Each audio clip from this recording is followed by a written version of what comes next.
You are now watching the Buffalo fan-based coverage of the 2022 NFL Draft on the official multimedia network of Bills Mafia.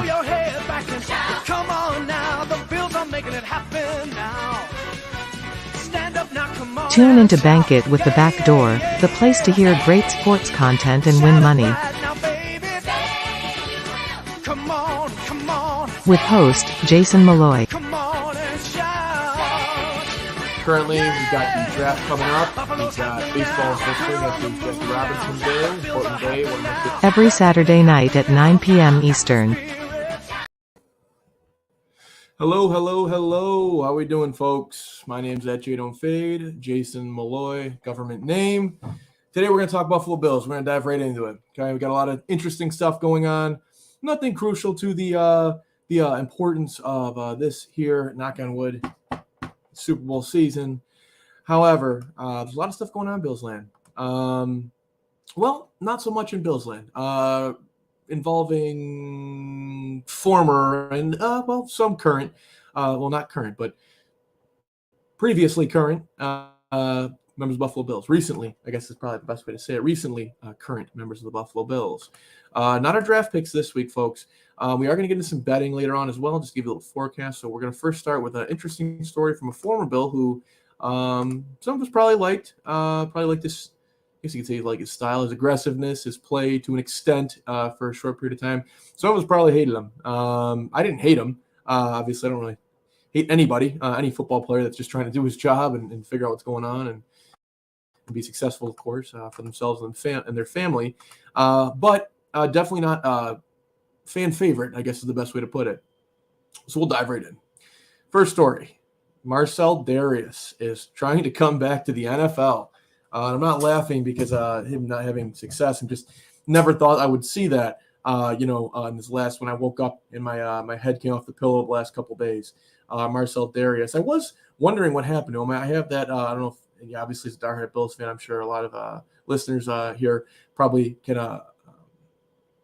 associate with what I'm saying here. But you think about random Bills players throughout the year, like, I don't know, I'm trying to think of like one now. I don't know, Jordan Matthews or someone like that, EJ Gaines, random players you think of are like players from childhood. Roscoe Parrish, on the more successful side, Lee Evans, one of my favorite players, probably my favorite Bill growing up, probably the first Bill that I really watched and really like, I don't want to say fell in love with, but, really watched, was like, wow, I like this game. This is fun. Watching him play, the way that he plays this game is fun, But Marcell Dareus, a player that not a lot of us probably had on the forefronts of our mind or on the tip of our tongue.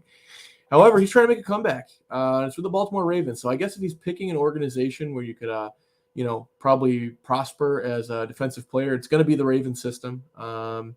Ravens have always had really a pretty stern and solid top 15, usually probably top 10, maybe even top 5, usually defense, reoccurring year after year, as recent as I can remember. To be honest with you, it's hard to remember the last year they didn't have a pretty solid, good defense. They've always kind of been under Coach Harbaugh and the previous regime.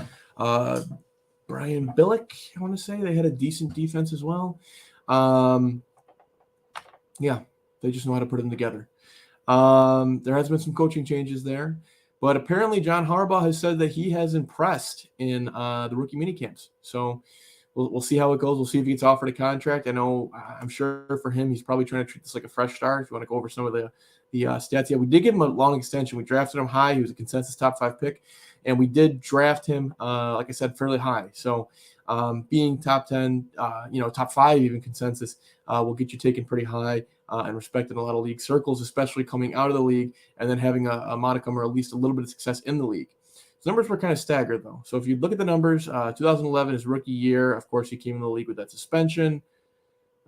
Was it that year? I know he had a couple suspensions, so it's hard to follow.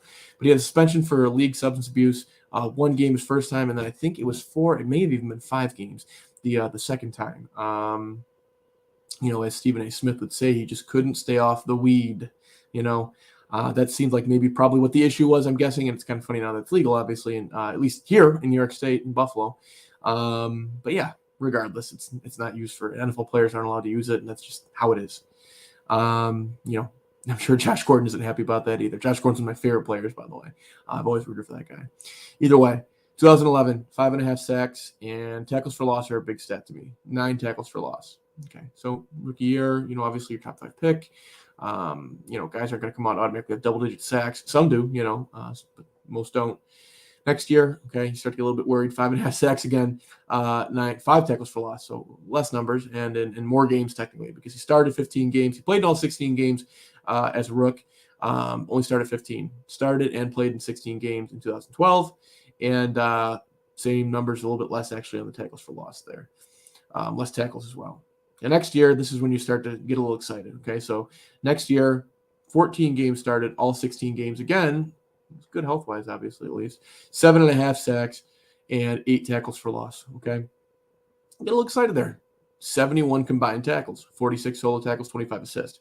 So it looks a little better there, right? He also got to a Pro Bowl that year. He was a Pro Bowl. That was his first Pro Bowl as a defensive tackle in the NFL. The next year, that's when you really start to see like, okay, this is going to be exactly what we thought it was. It just took some time to get there. Okay, that was 10 sacks. This is 2014. 2014, he was a Pro Bowler and an All-Pro. First team All-Pro, by the way. First team All-Pro and a Pro Bowler. His second consecutive Pro Bowl, not Pro Bowl, appearance. He had 10 sacks and he had 12 tackles for loss. And 49 tackles jumped down, or the total tackles jumped down a little bit down to 49. Kind of he kind of went out of his mind there. That previous year was 71, but 49, like I said, All-Pro, Pro Bowl. You get excited, right? And then the next year happens. 15 games, 15 starts, 2 sacks, 5 tackles for loss, and you kind of come back to reality. But you think, the last 2 years, is it a Pro Bowler? Is it All-Pro? First team All-Pro at that. Last year, sack numbers have been kind of consistent, pretty much going up on a steady incline. After the first 2 years, tackles for loss are what they are, but they were steadily, kind of staying in that range. The first year was 9, next year was 5, next year was 8, last year was 12. You're feeling good. Maybe it's just a down year, right? Next year comes. I think this is when one of the suspensions taking place. 7 games started, 8 games played in total. 3.5 sacks, not a low number. 5 tackles for loss. And then 2017 comes, Coach McDermott comes in, trust the process. We didn't really think that, Marcel Darius was going to fit that just with some of the issues he had, I guess you could say character-wise to an extent, or off-the-field issues is the best way to describe it. That's what they use. Off-the-field issues. For us that year, he had, he played in 5 games, started 3. He obviously was at the point where he had earned. I mean, we saw Sammy Watkins and Ronald Darby get traded out. Not saying they got traded out for character issues, but, McDermott and Bean were, they weren't fooling around. They were trying to make changes, change the culture. As we see now, in hindsight, that was amazing. It was great. I trusted in it fully. I've got the tattoo to prove it here. I got that trust the process tattoo maybe 2 weeks after Coach McDermott was hired. I like the saying. I've always I've heard of that before he was here, but when he said it, it kind of just made sense. I was like, I'm going to get this. It means a lot to me.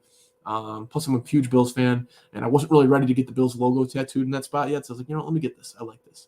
Either way, not to get off topic, Marcel Darius had 1 sack for us that year, 2 tackles for loss. He was then traded to Jacksonville for a 6th-round pick that was conditional 5th. It ended up becoming a 5th, which, fun fact, became Wyatt Teller. And then we traded that. We traded away Wyatt Teller and got a couple picks back. Brandon Beane, in a sense, admitted that was probably a mistake on his part. Stuff like that happens. But either way, it was Marcel Darius, right? He was like one of our own picks. This was a Marcel Darius pick that turned into a 6th, turned into a 5th.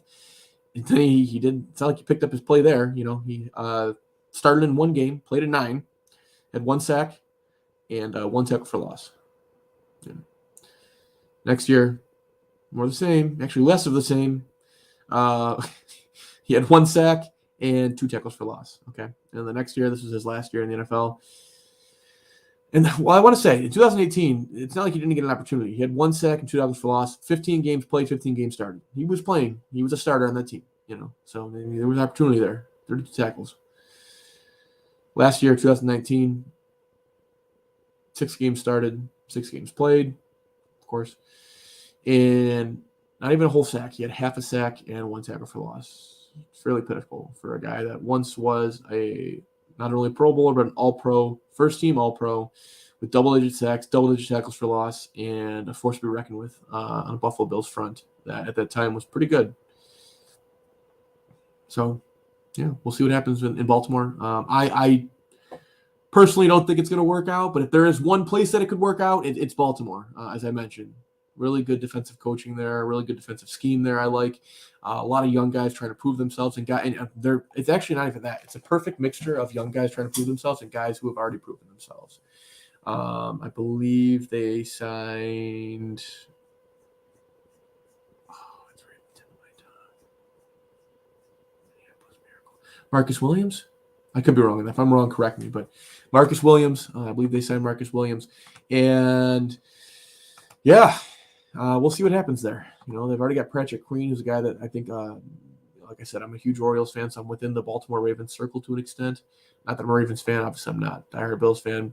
No love for the Ravens, no love lost there, but I don't hate them. But their opponent at any given point. Patrick Queen's a guy they really want a lot more out of.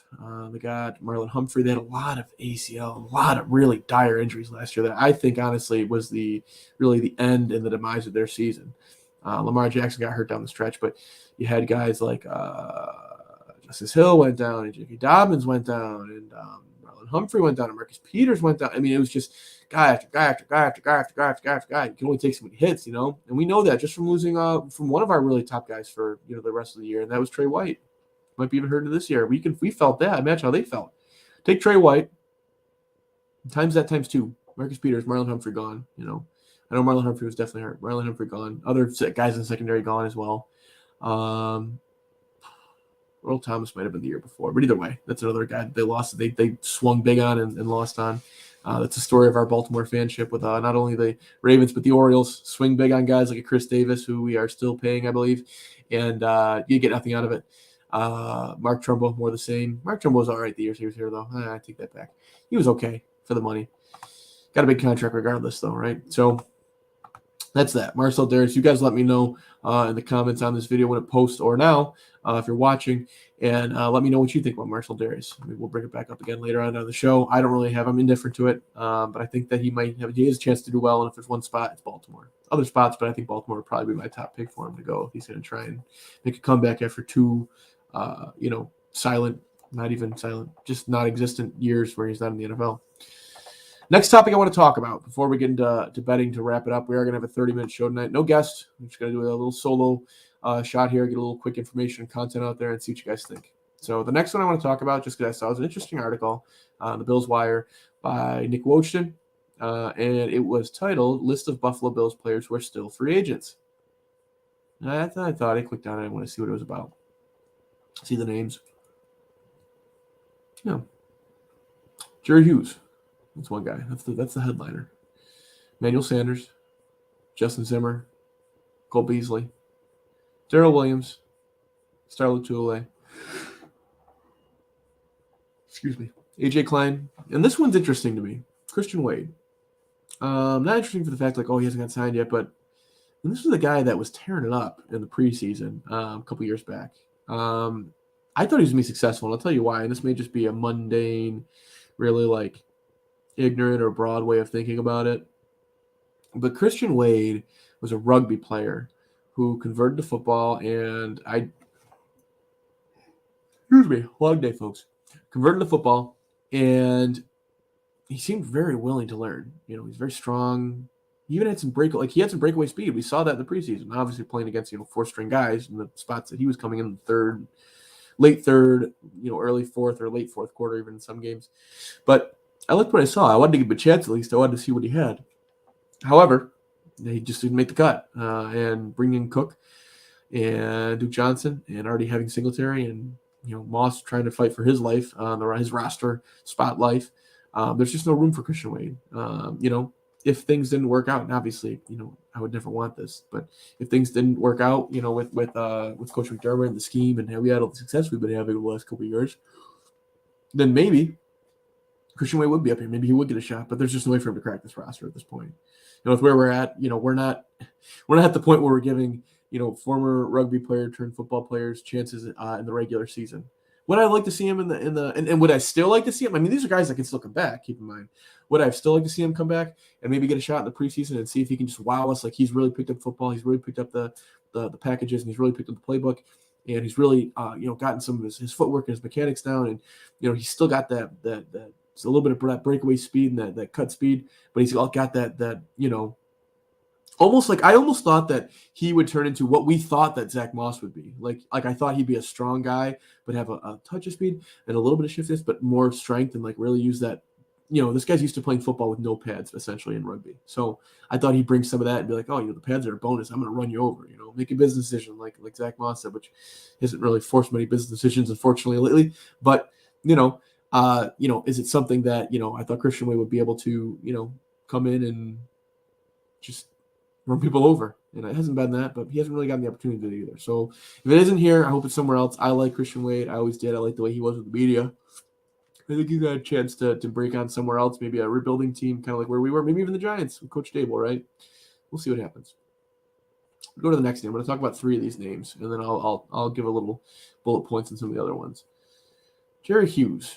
It's an interesting one. It gives the averages and it gives the age. Age is the big number. Age is a bigger number over what you're going to pay him, in my opinion. 33. Okay. $10.75 million last year. As we know, he was extended. He was finishing up the contract that he was on, that extension, of course. One second, my computer's going haywire here.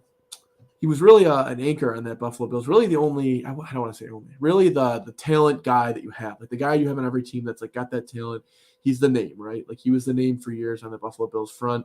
Probably a guy that, in my opinion, if he was able to pick up some of the sack numbers, might be a future Wall of Famer. I'm not saying Hall of Famer, future Wall of Famer in the Buffalo Bills Wall of Fame. I don't know what it's going to look like. I wonder what's that's. We'll talk about that another day, but what's going to look like, what their new stadium's going to look like with recognition for former players. I'm interested to see that. Maybe are we going to see a different type of Wall of Fame? We're going to see banners, kind of like the Cleveland Indians do it, or are we going to see, are they going to rename it? Ring of Honor, kind of like I know the Chiefs do the Ring of Honor, I believe. I think the Ravens might do the Ring of Honor. I'm not exactly sure. We're going to see changes like that, though. Sorry, I'm yawning here. I don't know what's going on here. They say it's contagious. Maybe it is. But either way, yeah. And then we'll talk about maybe we get new statues. We have Ralph. I'm sure that Ralph is going to be either, if they're not going to use that stadium for something where they're going to leave Ralph there, and it's kind of like that spot where they want it to be like, this has been here for 50 years down the road, when obviously it's a fairly new statue in the last, if you look at the history of time and the history of the Buffalo Bills even. But are they going to put up like maybe a Jim Kelly statue, like maybe like when we win the Super Bowl this year, like maybe a Josh Allen statue? Maybe a Josh Allen statue when we win the Super Bowl this year. That'd be cool, right? I'd like to see a Josh Allen statue. I think we will at some point in the future, barring some tragic incident, which, knock on wood, multiple times is not going to happen. Knock on wood. But, yeah, are we going to see something different with the stadium? Getting back to Jerry. Scary, scary Jerry. Not so scary the last couple of years, unfortunately. However, he is, and this is what PFF and people around me always tell, well, he is able to, he is able to force pressures. And he does that, and then basically what Jerry is, someone who I would be interested to see him with Von Miller. With Von Miller on one side, Jerry on the other side. Not sure that would work, but Jerry on one side, Von Miller on the other side. If Jerry's forcing pressures, is Von's number's going to tick up or like go crazy, or like Ed Oliver's number's going to tick and go crazy. Like he's able to open opportunities for other guys because he brings pressure and forces the quarterback or the play in general to the other side or to the other gap or down the middle between the tackles. So maybe he has stats that don't show up on paper so much. I think he's going to catch on. This is not going to be Jerry Hughes' retirement. He's going to go somewhere else and play. Now, here's the thing. Is Jerry Hughes going to go somewhere else and play in a rebuilding system? That's a question. Or is he going to want to go to a winner? I mean, he's 33, right? He probably has a lot more shots at this thing. If there wasn't such a logjam in the Buffalo Bills system, I'm thinking that Jerry would probably take vet minimum at this point to come back and try and win a Super Bowl. I don't know how much he loves being, living in Buffalo or any of that stuff, but I know that he loves his teammates and he's a good teammate. Everything that I've seen, he's a leader. He was a captain numerous years on that defense and on that roster and that team, the organization. I'm sure he'd love to come back. Maybe he'll go back to the Colts. Maybe he'd want to go back to the Colts. Who knows? I don't know. Go back to the Colts and try and chase the Super Bowl. But there's going to be a team down the line that's going to be like, hey, maybe it's mid-year. Maybe it's right before the season starts, an injury comes and he signs with the contender. I wish all the best for Jerry. If he's on the Buffalo Bills Super Bowl, the Buffalo Bills this year, I hope that he wins the Super Bowl. Any other team, sorry, not this year for you, Jerry, but hope you do well and you have success in your career. But I'd love to see him come back if a spot is open at some point and maybe we make a trade or for a pick or something like that, or Epinesa gets traded, something. We'll see what happens. I think Jerry would be fine being rotational, just being a piece on this defense, almost like a Kyle Williams.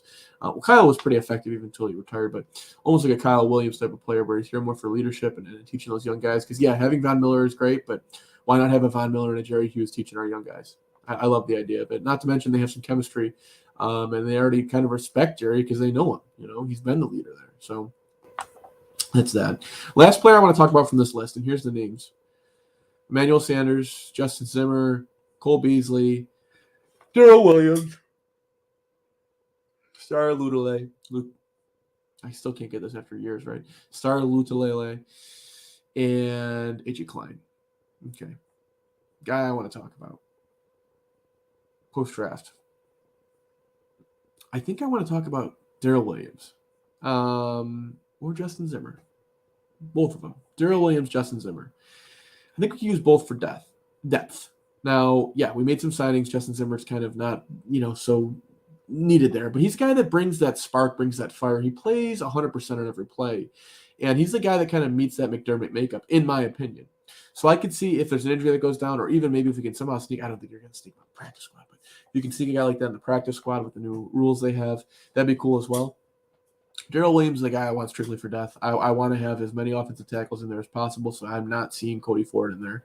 I'm sorry, Cody. I love you because you're a Bill, but I just don't love your play. It's not consistent enough, and it's not good enough for me to want you out there. Not saying Darrell Williams is a god and he's great, but I'd love to see a veteran out there that has shown that he has success over different multiple years in different periods of time in the NFL. It's as simple as that. What is he going to take? I don't know. He got $8 million last year.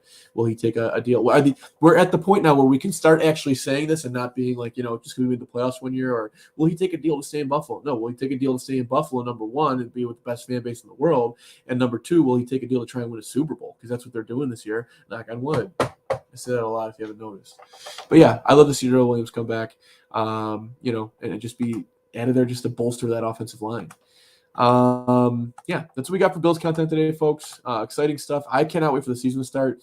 I'm already 2 or 3 payments in. I do the payment plan because, the way I look at it with the Bills season tickets, why not do a payment plan? Because you can pay in full, or you can pay in overpayments and not get a single penny of interest. I think the only difference is I don't get like the paper tickets, which I'm thinking about maybe doing next year. Can I do on paper tickets? But yeah, that's that. Either way, I'm 2 or 3 payments into my season tickets, and we're getting closer. I think once I get to about like the 5th or 6th payment, I'm going to preseason games. I do go to one preseason game. I can't bring myself to go to the other one because I get too hyped and too excited. I want the kids to enjoy that, so I give my tickets away. I usually donate them to charity. Quick shout out here, Waddle's Warriors. I donated them there for a while while Adrian Waddle was here, working with his wife, Chief Waddle. But yeah, I donated tickets there, I think twice, maybe 2, 3 times. Just to give tickets away to people that can really use them and enjoy them. So that just a side note there. I'm not sure if they still work within the Buffalo community, the Waddles Warriors, but either way, great organization, great foundation. They support veterans and whatnot. So good people, good organization, great people. So let's talk bets. Let's talk money. Let's talk dollars. Let's talk cheese. Let's talk cheddar. Let's talk turkey. Okay, let's see what we got. Got 4 bets for you. Actually, I've got 5. Got 5 bets for you. Change your mind. I got 4 bets for you. 3 are single picks, and I got a parlay. We're back with the parlays. Haven't had a parlay for you guys in a while that I liked. I win some parlays, but like I said, if I don't feel good about it, I'm not giving it to you.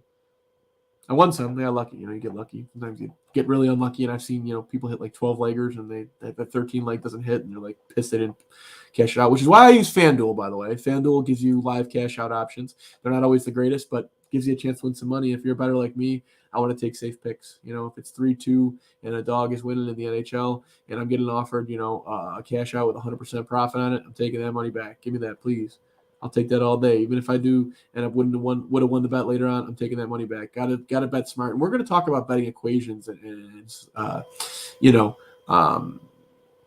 equations and strategies and methods, methodology of betting, because it's legal in New York and it's becoming bigger and bigger every single day. However, for now, we're going to stick with these picks we got here, and I'm going to start tweeting some picks out throughout the week if I like them. Baseball's really in swing. I want to get you guys betting baseball because there's a lot of money to be made there. Dogs can win any day in that, which is good if you bet, dogs, and obviously not so great if you're always betting favorites, but you should never always bet favorites. You should follow the numbers and where the numbers take you. And we're going to talk more about that in a couple of weeks. And I'm going to get you guys to be expert bettors. We're going to all make a bunch of money, and we're all going to be happy, right? And then we're going to make a bunch of money so we can buy Bill's Super Bowl tickets. Not going to win. First of the bets I got here. Okay. First bet. The New York Skankies. I hate the Yankees. If you see my Twitter feed, you know that. I don't seek out talking garbage to Yankees, and you don't have to, because a lot of times their fans will just come and bother you for no reason, as they've done numerous times to myself and anybody that I know for any teams. I mean, they may even bother their own fans. They do. Actually, when they had Gary Sanchez last year, they would kind of get on each other about how much they hated him or how much they loved him or how much they just kind of were indifferent to him, and it just wasn't good enough for Yankees fans. Because if you know a Yankees fan, they just kind of want to keep drilling into you, and they love those two words there. I guess number in a word, that's 27 rings. And my response to that is always, how many in your lifetime? And a lot of times they either don't know, or both. They don't know the answer, or they it's a very low number because they're referencing times when Babe Ruth was out there drinking beers, smoking cigars, and eating hot dogs and hitting home runs. That's the times they're referencing, teams that they can't even name 2 or 3 players from. So enough of my Yankees hate. I'm going to give you a Yankees bet. I am betting the Yanks tomorrow. Garrett Cole is on the bump with Dane Dunning in Texas. Not in Texas, but against Texas. Game is in Yankee Stadium. I'll give them one thing. They do have a nice stadium, other than the fact that it's a Little League park with very small dimensions, and home runs are usually pop flies in other stadiums. However, I'm taking the Yanks tomorrow -1.5. It is a day game, as most Sunday games are. Sunday, 1:36 tomorrow. It's Garrett Cole in the bump against Dane Dunning. I'm taking -1.5 here. The money line is -235. There's no value there, guys. I'm not taking that. It's too much of a risk. There's a lot of risk, not much reward. I do like the -1.5, though. The Yanks are really hot. As much as I hate to admit it, they're really hot. They're probably one of the better top 5. No, their record says they're the best team in the league, I believe, but they're definitely a top 5 team. The Dodgers, they're nowhere near as good as the Dodgers, but they have a good record. I'm taking a -1.5 tomorrow. I see them winning big, like 9-6, something like that, with a bunch of piss missiles getting hit out of the Little League Stadium there in Williamsport. I mean, in the Bronx. Sorry, got confused there because it looks like a Little League Stadium with the dimensions. However, I got him -1.5 tomorrow, -110. $50 bet pays out $43.56. Next bet. Now we'll get to a good baseball team. The Baltimore Orioles. They got a doubleheader tomorrow, but they got Jordan Lyles on the bump against Dane Lynch. Could be saying that wrong. Might be Dustin Lynch. But D. Lynch, regardless. That's a pick'em game. They got the Royals at -108 on the money line, and they got Baltimore at -108 on the money line. Jordan Lyles is a guy that's very temperamental, okay?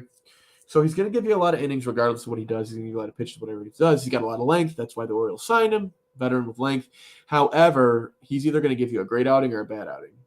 And I think tomorrow's going to be a good outing. They've had a lot of days off. He seems to be kind of feeling that loss of John Means and really picking up his play, picking up his numbers all around, really. And I'm happy with this signing. They gave him $7 million, by far the most they give any free agent this year. They trust in him, so I trust in him. We'll see what happens here. I got the O's -108 tomorrow on the money line, and that would be $50, pays you out $44.02. $46.02. My New York Yankees bet was $50, just to correct that, because I know I said 43. $50 pays out $44.98. So those are our 2 single bets we got so far today. The third bet, and this is something that I would give you guys. This isn't the parlay I'm going to give you, but I'm going to suggest another parlay as well. I've got the Baltimore Orioles are playing their doubleheader tomorrow, like I said. Sunday at 5:36 is the estimated start. It could change because of the first inning game. Of course, they're both 9-inning games now, so 18 innings of baseball, Oriole baseball tomorrow. I am pumped to see that. We got Zach Greinke on the bump, veteran guy coming back to finish out his career with KC, team he started with, I believe. And Baltimore Orioles have Bruce, the ace, knock on wood, Zimmerman, who has stepped up. He's the mini John Means, looks like a mini John Means, pitches like a mini John Means. He's stepped up in the absence of John Means. Obviously, John Means is getting Tommy John surgery. Hoping he comes back some point next year, stronger and better than ever. I've read mixed results. Some people say you don't come back from Tommy John. Some people say when you do come back, you come back even better than Tommy John. So let's see what happens. John Means has been struggling with those injuries for a while now. I'm happy to see he's finally getting it all corrected, and we can kind of get back on track. And he'll be back right around the time the Orioles are pushing for the World Series next year. So that'll be awesome, right? Anyways, Bruce Zimmerman on the bump tomorrow. The O's are the favorite in that second game, -120. Sorry, I lost my computer screen there for a second. Minus 120. I got the O's winning that game too. $50 pays out 41-26. That's a good bet. I like that. And the parlay, if you guys have already guessed it, I'm taking the O's to win that. Clean sweep for the O's tomorrow. Minus 108 in the first game with Lyles in the bump, and minus 120 with Bruce Irvin in the bump tomorrow. That would add to, give me 1 second, and I will give you the numbers. If FanDuel doesn't want to keep acting corny and weird. Let's see what we got here. 1 second here, folks. Okay, that is not what I wanted. I didn't want to see my team losing by 10. Give me a second here. Sorry for the technical difficulties. Okay, tomorrow, that would give us odds. If we parlayed that minus 108 minus 120, that would give us odds of plus 200, just over 200, so plus 203. Now, if we take that, $50 would pay out $100 in profit because you get double what you put in. Plus, you're getting $50 back, right? So I say it's a good bet. I'd take it probably. Not probably. I am taking it. I'm going to take it right now. I'm going to cash it in right now.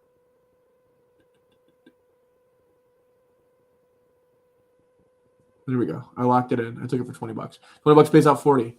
$50 just a reference I give you. You don't have to bet that much if you don't like. Bet more if you want. Bet less. You bet $1 if you want. And care less. Either way, if you're winning money, I'm happy. Now, the second last bet we have, the last single bet we have. This is interesting. Tomorrow, 4:40 p.m. Eastern time, we got the Leafs and the Lightning facing off. Okay, now the Leafs haven't won a playoff series. Every Sabres fan knows this stat. Since the Sabres last won a playoff series, I believe. Always put a good team together. They're like and everybody I talk to, I'm like, oh, they're like the Yankees of the NHL. They're like, oh, I've heard that before. So that must be a common theme. Probably just because they have a pretty star-studded lineup and they always spend right to the cap. Generally, they're not afraid to spend money and bring in studs. They're not afraid of development either. They've run guys up through the ranks. That's how you get a lot of studs like that, and you're able to afford something like that. Mitch Marner, who was cold through the playoffs. He scored his first goal a couple nights back, I believe, in the first game. Leafs wrecked him in the first game. It was a jumping Air Canada Center. However, tomorrow I've got the Lightning coming back. I know the Leafs just put a lick on them, I believe, the other night, so I've got the Lightning coming back. It's in the Lightning building. The Lightning are minus 120. They're the favorites, but they are minus 120. $50 a payout, roughly, again, between $40 and $42, something in that ballpark. I'm taking them to win, come back. This is going to be a good series. I mean, it's been a good series, guys. The Leafs throw them a punch in the mouth, and then the Lightning come back and throw them a haymaker in the mouth. And then the Leafs come back and punch in the mouth. And then the Lightning are going to come back and do it. And I think this is something we can see going to Game 7 and being decided. I think that would be in Toronto, and that could be a crazy atmosphere. So we'll see what happens because, Tampa Bay fans, nothing like Tampa Bay, like hockey in Tampa Bay. They don't care about their perennial World Series, dirt cheap Moneyball type of amazing development system that they have in Tampa Bay Rays and how they're perennial World Series team or World Series contender, but they do care a lot about their Stanley Cup double champions, double back-to-back champions in Tampa Bay Lightning. So we'll see what happens there. The last one I have is my parlay. I've got Edmonton Oilers over the Los Angeles Kings tomorrow, minus 152 on the money line. I've got the Florida Panthers at Washington Capitals, over Washington Capitals as well, minus 172. And I got the Colorado Avalanche for good measure at minus 275 in Nashville. So that is what I like to call the Road Warriors parlay special. And that's 3 teams that are playing on the road, and all 3 of them are going to win. And that gives you plus 257 odds, okay? So if we put $100 on that, okay, right, $100, that's going to pay out $257 in profit. Plus, we're going to get our $100 back. So we get put down $100, get back $357. Our $100 we just put in the $257 in profit. I really like that bet. I am taking it, and I'm going to put $100 on. I'm putting good money on this one, guys. I really like this bet. We'll see what happens with it, but I really like it. That's what's going to happen. That's what's going down. That has been your picks and parlays from Jay Don't Fade. Don't fade. We'll see what happens here. Guys, that's what I've got for now. That is booked with the back door for this week. Join us again next week at 9 o'clock. We're going to have a really interesting guest on. I think you guys are going to like him. We're going to be talking some football and some upcoming Bills football because we're going to try and get back to doing a lot of Bills talk here, and we're going to have some really interesting bets for you. And then the week after that, I plan on doing the methodology and a real big breakdown equation of how betting works. So maybe you guys can understand a little bit more. So when I'm giving you bets, you don't think I'm just throwing numbers at you, and you can see where I'm getting my numbers, my bets, my picks from, and how I win money every single day. So till then, guys, go Bills, Go bet at the bank it with the back door, win that money. Have a good day.